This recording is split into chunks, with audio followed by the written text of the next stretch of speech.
Hi dear learners of English, greeting. This is M. Rahman and I welcome you to our ऐसी classes of English language. Today our topic is to learn vocabulary और learn भी ऐसा करना है कि अगर एक बार याद करें तो हमेशा याद रहे।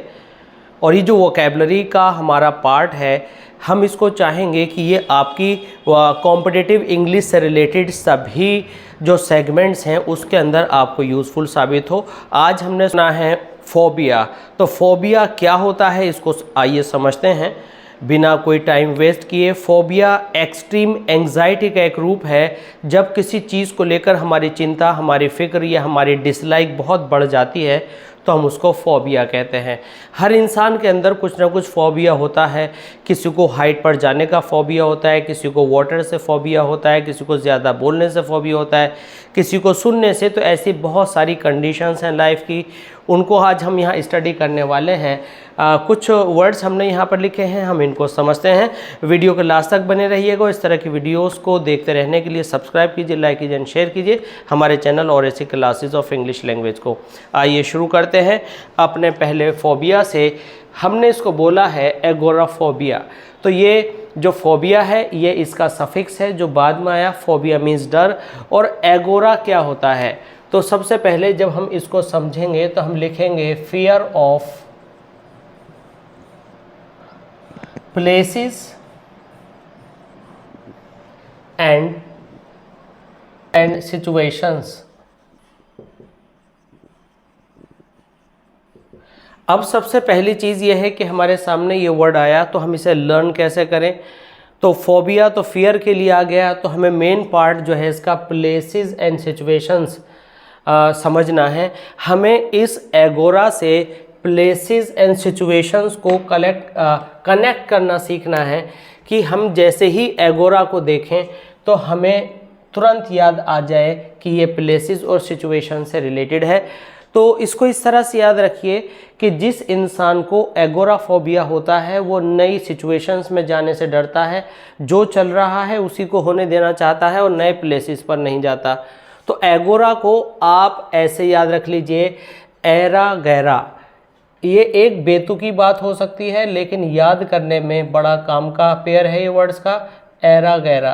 तो एरा गैरा यानी एरी गैरी जगह, ऑकवर्ड जगह, दूसरी जगह, नई जगह जाने में लगने वाला डर, या एरी गैरी कुछ अलग तरह की सिचुएशंस में जो लगने वाला डर है वो एगोराफोबिया होगा। इसके बाद हमारा दूसरा फोबिया है कोइनोफोबिया। अब कोइनोफोबिया को हम कैसे रिलेट करें, सबसे पहले हम समझते हैं। आप यहाँ पर देख रहे हैं कि फियर ऑफ, तो ये जो फियर ऑफ ये टू वर्ड्स हैं ये तो एज इट इज़ रहेंगे और जो इस वर्ड से रिलेटेड एक्सप्रेशन है वो इसके सामने आएगी। फोबिया आपका होगा फियर ऑफ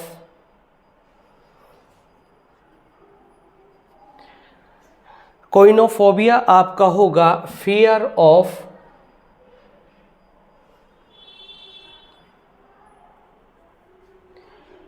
तो ये फोबिया होगा आपका fear of living an ordinary life.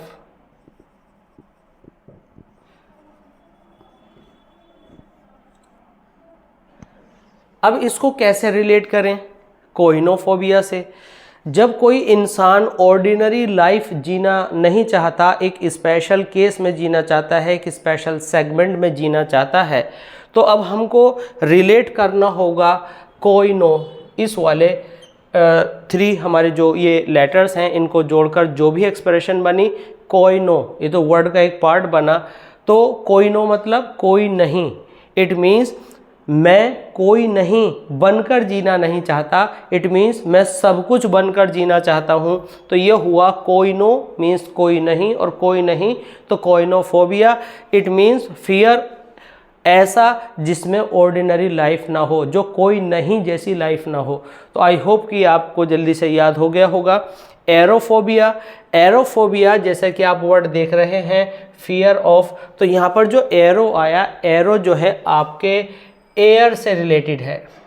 अब आप एरोप्लेन में जाएं, आप हवा में कहीं हाइट पर हों तो पर्टिकुलर हाइट को लेकर नहीं, हवा से लगने वाला डर है। वहाँ पर जो आपको हवा के झोंके आएंगे, जो आपको अजीब लगेगा, वो एरोफोबिया होगा। ये तेज़ हवाओं के चलने पर भी हो सकता है। तो ये हो गया फियर ऑफ एयर। तो एयर से एरोफोबिया, क्योंकि इसी से एरोप्लेन बनता है। इसके बाद हम आते हैं अमेथोफोबिया। तो अमेथोफोबिया जो आपका फोबिया है, तो फोबिया तो आपका यहाँ पर फियर ऑफ हो ही गया। अमेथो का तो कई बार किसी को साउंड बुरा लगता है, किसी को धूल बुरी लगती है, किसी को सफ़ेदी अच्छी नहीं लगती, किसी को तेज़ कलर अच्छे नहीं लगते, तो वो अच्छा लगना और उस सिचुएशन में, उस कंडीशन में रहना, उसके साथ रहना, वो एक फोबिया होता है, एक दहशत होती है, एक एंग्जाइटी होती है या डिसलाइक होती है। तो अमेथो का मतलब है डस्ट। अब यहाँ पर इसको आप याद कैसे करें? अब यहाँ पर आपको अमेथो को डस्ट से रिलेट करना है। तो आप कुछ भी ऐसा सोचिए कि डस्ट आपको तुरंत याद आ जाए अमेथो से। एक इलॉजिकल सा हम कनेक्शन करने की कोशिश करेंगे। सपोज़ कीजिए कि हमारे पास मेथी है, हमने मेथी को सुखाया, तो सुखाने के बाद जो खुली हवा आती है तो कुछ डस्ट लेकर के आती है, तो उन सूखे पत्तों पर जो है डस्ट जम जाती है। तो आपको फिर उसे जो है साफ़ करके या पहले एक बार पानी में निकालने के बाद या उस डस्ट से बचाकर यूज़ करना होता है। तो मेथो से मेथी, मेथी से मेथी तोड़ना और मेथी तोड़ने से डस्ट उसके ऊपर आ जाना हमने रिलेट किया। हो सकता है ये आपको बड़ा ही इलॉजिकल लगे, आप अपनी तरह से कुछ भी इसमें कोई लॉजिक या कोई कनेक्शन इसको दे सकते हैं और डस्ट से किसी भी तरह से आप इसको जोड़ करके सेट कर सकते हैं, ताकि अमेथो आते ही आपको फोबिया याद आ जाए, तो आपको ये पता लग जाए कि ये डर है डस्ट से। इसके बाद है अटैक्सियोफोबिया। अटैक्सियोफोबिया, तो अटैक्सियोफोबिया जो होता है, तो हमें अटैक्सियो का मीनिंग निकालना है, क्योंकि ये सारी ग्रीक एक्सप्रेशंस होती हैं। ये होता है फियर ऑफ डिसऑर्डर। अब डिसऑर्डर को हमें अटैक्सियो से रिलेट करना है। तो जो लोग कारों से सफ़र करते हैं, अच्छी अच्छी ट्रेन से, एरोप्लेन से सफ़र करते हैं, जब वो टैक्सी में जाएं तो उनका माइंड डिसऑर्डर में आ जाता है, उनका सामान सब अस्त व्यस्त सा लगता है, वो सही जगह नहीं रख पाते हैं। तो ये जो वर्ड आया टैक्सी, तो इस टैक्सी को डिसऑर्डर से कनेक्ट कर सकते हैं। तो जब भी आपके सामने वर्ड आएगा अटैक्सियोफोबिया, तो आप कहेंगे it is the phobia of disorder. I hope कि बड़े अच्छे से समझ में आए होंगे। अब चलते हैं कुछ दूसरे फोबिया वर्ड्स की तरफ। हमारे पास दूसरे वर्ड्स हैं। पहला वर्ड है इस पार्ट में, पहला वर्ड है बैसिलोफोबिया। तो ये बैसिलोफोबिया क्या होगा, आइए इसको समझते हैं। बैसिलोफोबिया हमारा जो फोबिया है उसको आप कहेंगे फोबिया ऑफ, यानी फियर ऑफ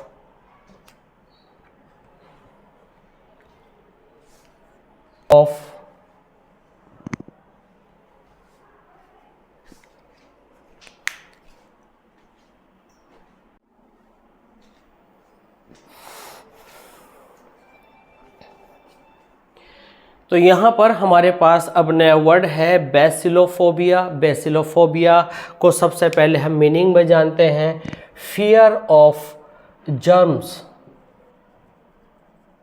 अब हमें रिलेट करना है इस पार्ट से कि जो बैसिलो है ये जर्म से कैसे जोड़ें कि बैसिलोफोबिया जैसे ही हमारे सामने आए हमें तुरंत याद हो जाए।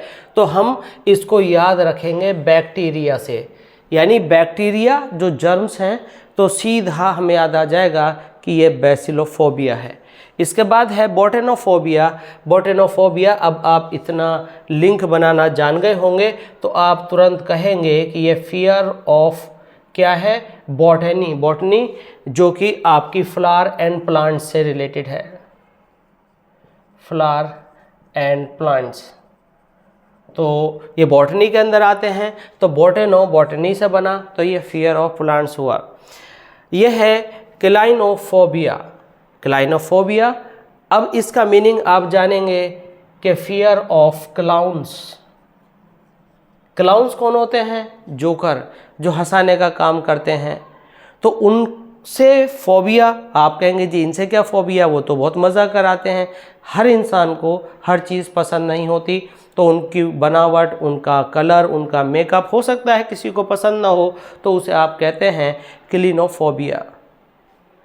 तो यहाँ पर अब हम रिलेट करेंगे क्लिनो को क्लाउन से, तो बहुत आसान है, दोनों लगभग राइम मिलती हुई सी नज़र आती है, लैब मिलती हुई नज़र आती है। तो क्लाउन और क्लिनो तो काफ़ी मिलते जुलते हैं, आपको शायद जल्दी याद हो जाए। क्लाउन मीन्स जोकर, तो क्लिनोफोबिया यानी फोबिया जोकर से। तो आई थिंक कि ये क्लाउन अपने आप में काफ़ी है कि क्लाइनोफोबिया हो गया, क्लिनोफोबिया हो गया। इसके बाद है आपका चेरोफोबिया। चेरोफोबिया क्या है, आइए इसको समझते हैं। ये हो गया फियर ऑफ प्लेजर। प्लेजर मतलब हैप्पीनेस, चेरिश पास टाइम, बड़े अच्छे से समय गुजरना, ये हो गया आपका चेरोफोबिया। तो चेरोफोबिया को आप चेरिश खुशी की तरफ जाता है, और जो आपका प्लेजर है इसका सेम मीनिंग है। तो चेरोफोबिया, कभी कभी किसी इंसान को ऐसा लगता है कि अब मुझे कई सारी अच्छी अच्छी चीज़ें मिल गई हैं, अब इसकी ख़राबी की शुरुआत ना हो जाए, कोई नया दुख ना आ जाए। कुछ लोग कहते हैं कि हमें बहुत ज़्यादा खुशी से डर इसलिए लगता है कि उसके बाद कुछ ना कुछ उल्टा पुल्टा हो जाता है। तो इस तरह की जो सोच है, जो आने वाले ख़तरे को फील करके पहले से ही डरने लगते हैं, उसको हम कहते हैं चेरोफोबिया। यानी हमें ज़्यादा खुशियाँ जब हमारे पास आती हैं तो वह हमें एक डर का एहसास कराती हैं कि अभी कल ये ख़त्म हो जाएंगे और कुछ बड़ी प्रॉब्लम सामने आ जाएगी। तो ऐसी मान्यता, ऐसा मिथ उनके माइंड में बैठ जाता है, तो वो होता है आपका चेरोफोबिया। नेक्स्ट फोबिया वर्ड है हमारे सामने क्रेमोफोबिया। अब इसमें क्रेमोफोबिया से पहले लगा है, तो यहाँ पर आप इसका मीनिंग समझ लीजिए, फियर ऑफ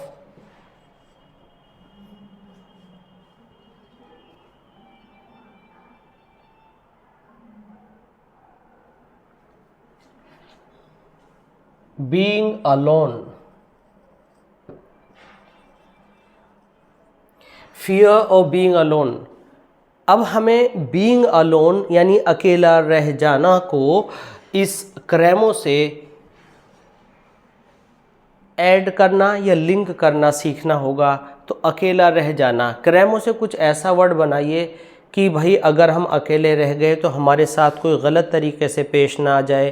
क्रेमो, क्राइमो, तो कुछ ऐसा क्राइम, इसमें ई को आप आई बना करके जोड़ लें, कुछ ऐसा क्राइम ना कर दे, कुछ ऐसा अभद्र, ख़राब, बेहुदा व्यवहार ना कर दे कि जो इज़्ज़त के लिए अच्छा ना हो, तो वो हो गया क्रेमोफोबिया।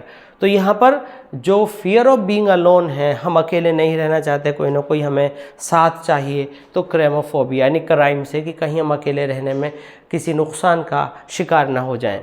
इसके बाद है क्रोमोफोबिया, फियर ऑफ ब्राइट कलर्स। अब ब्राइट होगा तो कोई ना कोई कलर तो होगा, यानी ब्राइटनेस भी हो सकता है आपका, तो दोनों के लिए ये काम करेगा क्रोमोफोबिया। तो आपने एक गिलास चश्मे का सुना होगा, फोटोक्रोमेटिक, यानी जो सन का शार्पनेस है, धूप की तेज़ी है, उसको वह ब्लैक हो जाता है और दूसरे कलर्स भी हो सकते हैं, तो वह इंटेंसिटी ऑफ सनलाइट को कम कर देता है, तो वो फोटोक्रोमेटिक होता है। तो एक तो ये याद रख सकते हैं। हो सकता है कि हमारे कुछ लर्नर्स ऐसे हों जिनको इस बात का नॉलेज ना हो, तो वो क्रोमो से जो कलर्स हैं उसको रिलेट करें। तो क्रोमो को किस तरह से आप रिलेट करेंगे? ब्राइटनेस से। तो क्रोमो को आप रिलेट कर सकते हैं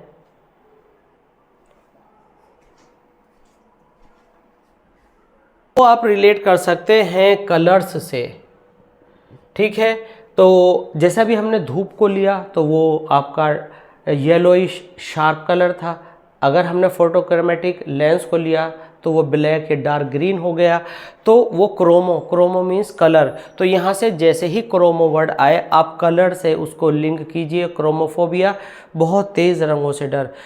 जितनी भी हाई ब्रांड के ड्रेसेस आते हैं, कर्टेन्स आते हैं, तो आप फैब्रिक में देखते हैं कि कुछ स्पेशल कलर्स होते हैं जो कि चीप और दूसरी सस्ती चीज़ों में वो कलर्स नहीं मिलते। वो बहुत ही ग्रेसफुल कलर्स होते हैं और बहुत शाइनी ब्राइट नहीं होते, तो इसलिए वहाँ से भी याद रख सकते हैं आपकी chromophobia phobia caused by bright colours. उसके बाद है यूफोबिया। यूफोबिया, अब यूफोबिया को आप जानेंगे फियर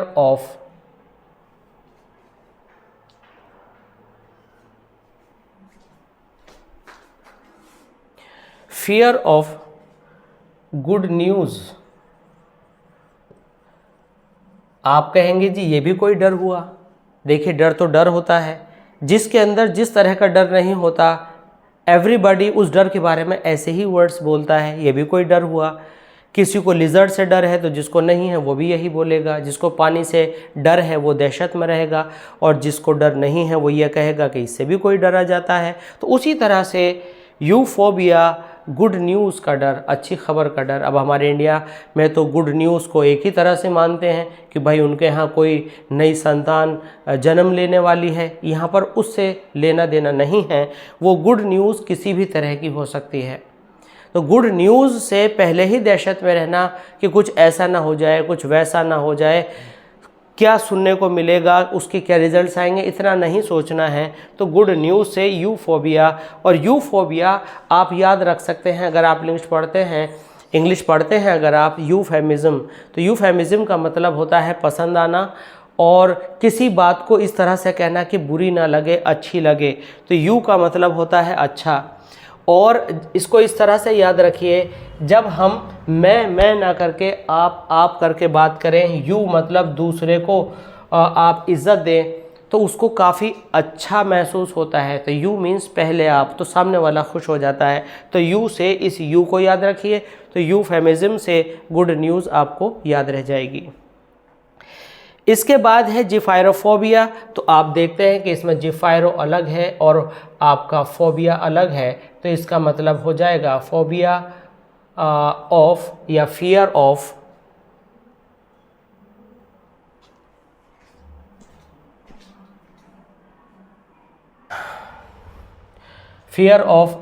क्रॉसिंग ब्रिजेस।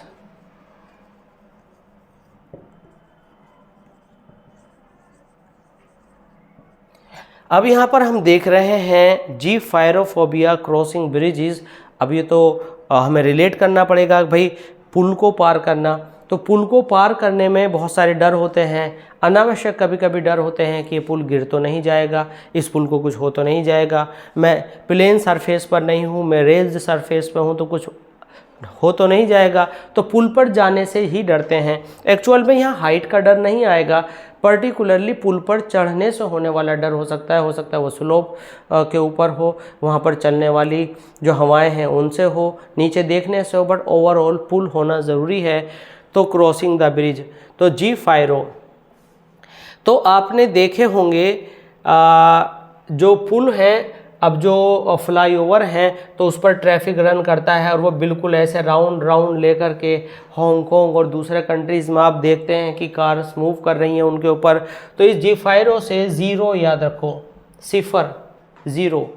तो जब उसमें कार्स मूव करती हैं तो किसी को लगता है कि चक्कर आ जाएंगे, रास्ता भूल जाएंगे, तो क्या हुआ, क्रॉसिंग द ब्रिज, जिफायरोफोबिया।